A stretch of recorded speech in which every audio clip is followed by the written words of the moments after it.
بسم اللہ الرحمن الرحیم نحمده ونصلی علی رسوله الکریم اما بعد فاعوذ باللہ من الشیطان الرجیم بسم اللہ الرحمن الرحیم لئن شکرتم لأزیدنکم ولئن کفرتم ان عذابی لشدید صدق اللہ العظیم۔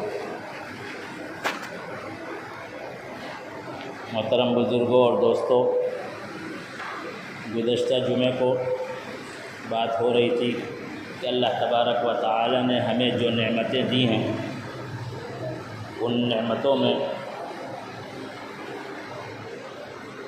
اولاد کی ایک بہت بڑی نعمت ہمیں عطا فرمائی۔ اولاد اللہ کی بہت بڑی نعمت ہے، اور اللہ کے نبی صلی اللہ تعالیٰ علیہ وسلم نے اس نعمت کے شکریہ کے ادائیگی کے سلسلے میں ہمیں کیا سکھایا ہے۔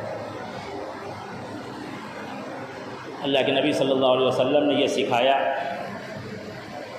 کہ جب بچے کی پیدائش ہو تو اس کا نام اچھا نام رکھو،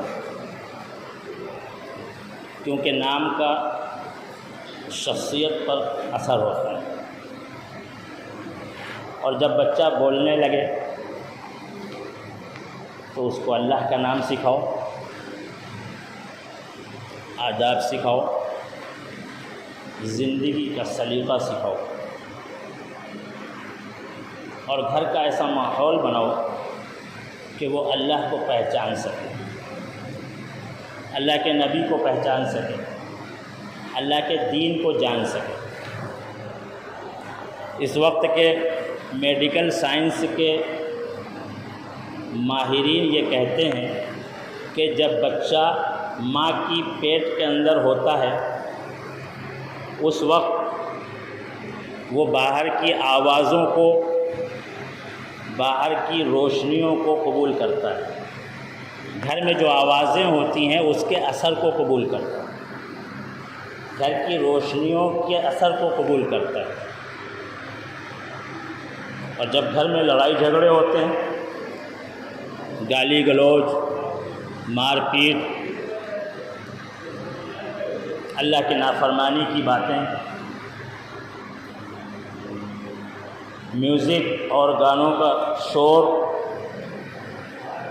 اس کا بچے کی شخصیت پر اثر ہوتا ہے۔ جب وہ پیدا ہوتا ہے تو وہ بڑے ہو کر کے انہی سوچ کا حامل ہوتا ہے اور اس کا اسی طرح کا کردار بنتا ہے۔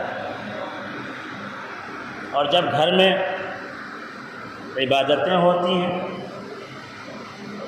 اللہ کا نام لیا جاتا ہے، نمازیں پڑھی جاتی ہیں، تلاوت ہوتی ہے، ذکر و مراقبہ ہوتا ہے، اور شوہر اور بیوی کے درمیان محبت ہوتی ہے، ایسے ماحول میں جب بچہ پیدا ہوتا ہے تو اس کے مزاج میں دین ہوتا ہے، تقویٰ ہوتا ہے۔ اللہ کے نبی صلی اللہ تعالیٰ علیہ وسلم نے بچے کی تربیت کے سلسلے میں ہمیں یہ سکھایا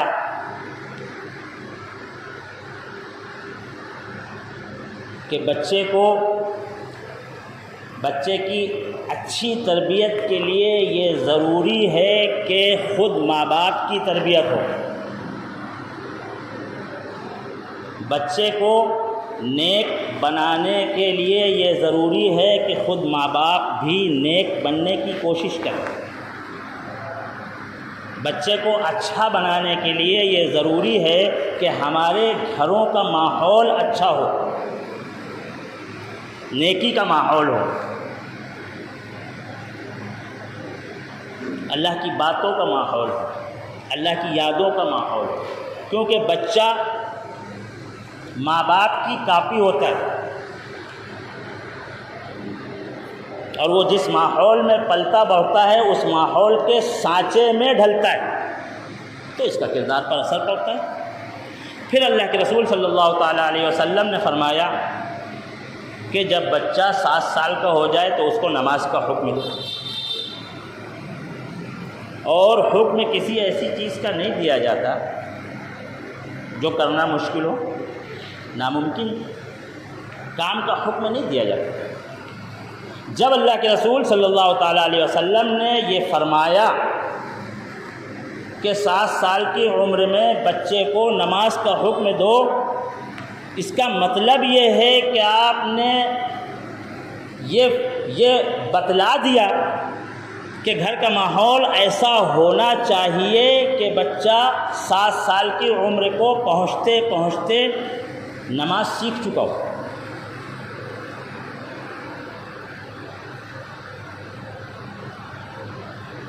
بہت سے ایسے بچے ہیں، کتنے ایسے بچے ہیں جن کے سلسلے میں یہ تجربہ ہے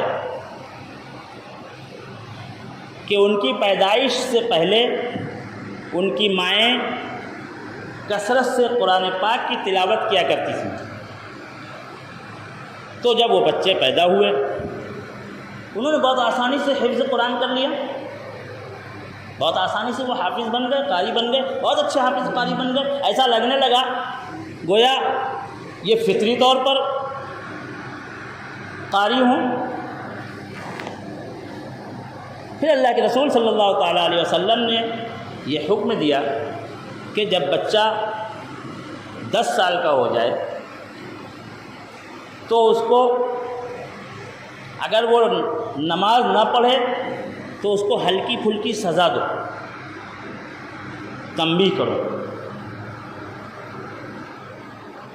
حالانکہ ہم سب جانتے ہیں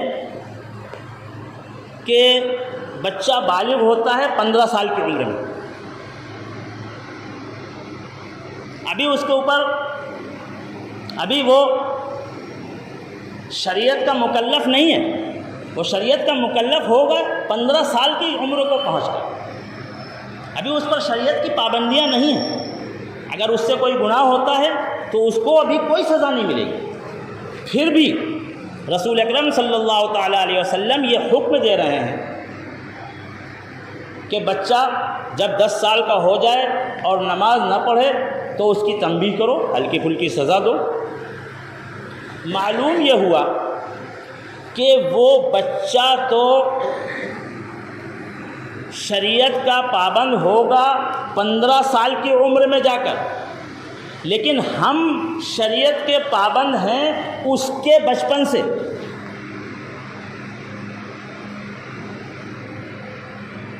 اس فرق کو سمجھیے۔ ہم کہتے ہیں ابھی بچہ ہے، ارے بھائی وہ بچہ ہے، ہم تو بچے نہیں ہیں۔ یہ حکم بچے کے لیے نہیں ہے، ہمارے لیے۔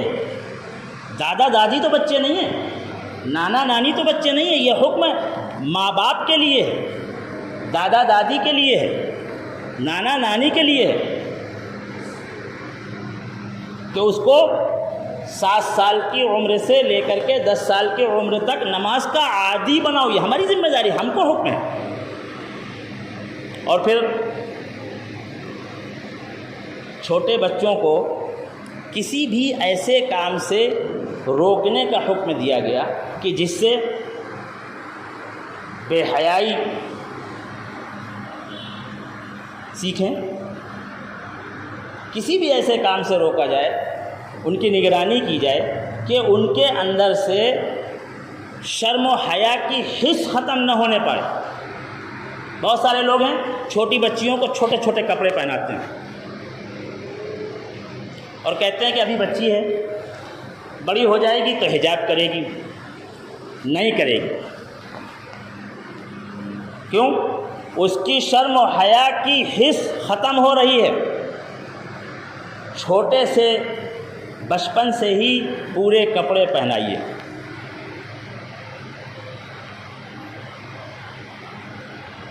یہ ہماری ذمہ داری ہے۔ اور یہ حکم اللہ کے نبی صلی اللہ علیہ وسلم کب دے رہے ہیں؟ جب پورا ماحول آپ کے اپنے قابو میں تھا۔ خود حضور اکرم صلی اللہ تعالیٰ علیہ وسلم کی حیات طیبہ اور اس کے بعد خلافت راشدہ کا دور، یہ وہ دور تھا جب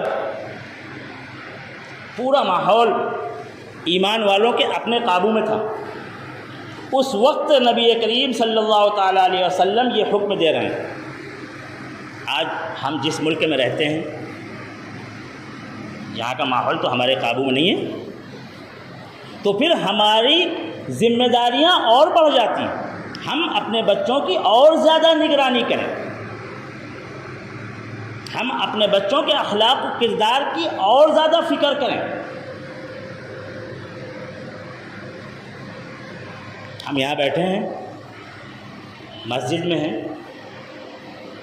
اللہ کا نام لے رہے ہیں، اللہ کی باتیں سن رہے ہیں، کیوں؟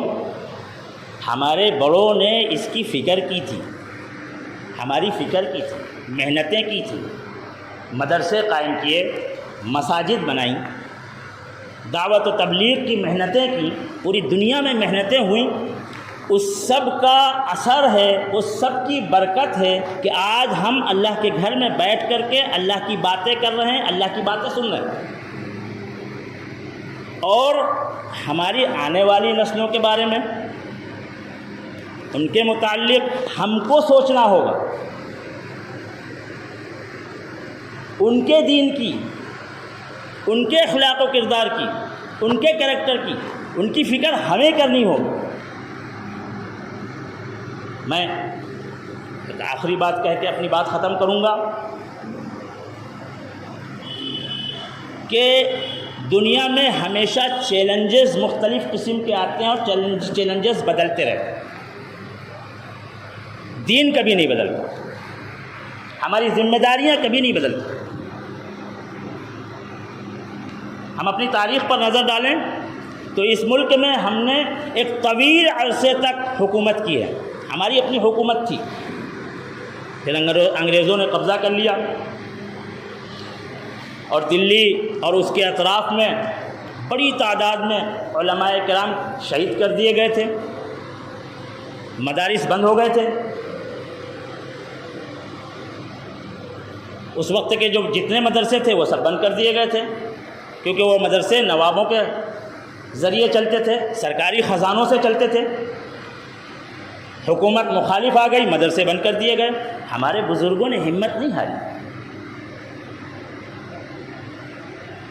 انہوں نے ایک نیا طریقہ نکالا، دارالعلوم دیوبند کی بنیاد ڈالی اور ایک نیا طریقہ نکالا کہ اب ہم عوام کے چندے سے مدرسہ کرائیں گے۔ وہ چندہ دھیرے دھیرے چندے بازی میں بدل گیا۔ اللہ تعالیٰ سب کی حفاظت فرمائے۔ پہلے مدرسے ہوتے تھے، پہلے چندہ ہوتا تھا مدرسے کے لیے، میں سب کو نہیں کہہ رہا، اللہ اس خطرناک صورتحال کی خطرناکی سے ہم سب کی حفاظت فرمائے۔ لیکن اب بہت سی جگہوں پر مدرسے ہونے لگے ہیں چندے کے لیے، اللہ ہم سب کی حفاظت فرمائے۔ میں یہ عرض کر رہا تھا کہ ہمارے بزرگوں نے ہمت نہیں ہاری، وتوکل علی الحی الذی لا یموت، اللہ نے حکم دیا اللہ پر بھروسہ کرو، انہوں نے ایک نیا طریقہ نکالا، کام کرنا شروع کیا۔ آج ہمارے سامنے ایک بہت بڑا چیلنج ہے، ہمارے جو بچے اسکولوں میں جا رہے ہیں ان کی انتہائی خطرناک ذہن سازی کی جا رہی، ان کو بے حیائیوں کی دعوتیں دی جا رہی، بے حیائی ہنر بتایا جا رہا۔ ہمیں اپنی نسلوں کی فکر کرنی ہوگی، اور کیسے کریں گے؟ میں فتح پور کے ان صاحب حیثیت مسلمانوں اور شعور رکھنے والے سمجھدار مسلمانوں سے کہوں گا کہ بیٹھیں، مشورے کریں، جو محنتیں ہو رہی ہیں، جو کام ہو رہے ہیں، مدارس ہیں، مکاتب ہیں، مساجد ہیں، اور جو دعوت و تبلیغ کی لائن سے محنتیں ہو رہی ہیں، اللہ تعالیٰ ان محنتوں کی حفاظت فرمائے، اس کو سلامت رکھے، لیکن ہم کو اپنی آنے والی نسلوں کی حفاظت کے لیے سوچنا ہوگا۔ ہم کو اللہ نے ہمیں نعمتوں سے نوازا ہے، اللہ نے ہمیں جو پیسہ دیا ہے، جو اللہ نے ہمیں جس لائق بنایا ہے، اس کا شکر ادا کرنے کے لیے آج کا سب سے اہم تقاضا یہ ہے کہ ہم اپنے قابو کے اسکول قائم کریں، جہاں ہمارے بچے ڈاکٹر بنے مسلمان بھی رہیں، جہاں ہمارے بچے انجینئر بنے مسلمان بھی رہیں۔ اگر بچپن سے یہ ماحول ملے گا، اس تربیت میں بچپن سے وہ آگے بڑھیں گے، تو اس کے بعد وہ انجینئر بننے کے بعد وہ پل کے اندر سیمنٹ کی اور لوہے کی چوری نہیں کریں گے، وہ آپریشن تھیٹر کے اندر بیٹھ کر کے کڈنی ریکٹ سے رابطہ نہیں کریں گے۔ ہم کو اپنی نسلوں کی فکر کرنی ہے۔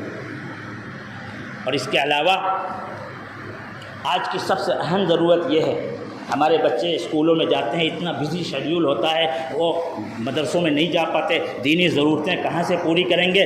ہر محلے کی مسجد میں ایک مکتب کا قیام آج کی سب سے اہم ضرورت ہے۔ ان کا قرآن کہاں صحیح ہوگا؟ ان کی نمازیں کہاں صحیح ہوں گی؟ دینی معلومات کہاں سے حاصل کریں گے؟ ساتھیوں نے محنت کی،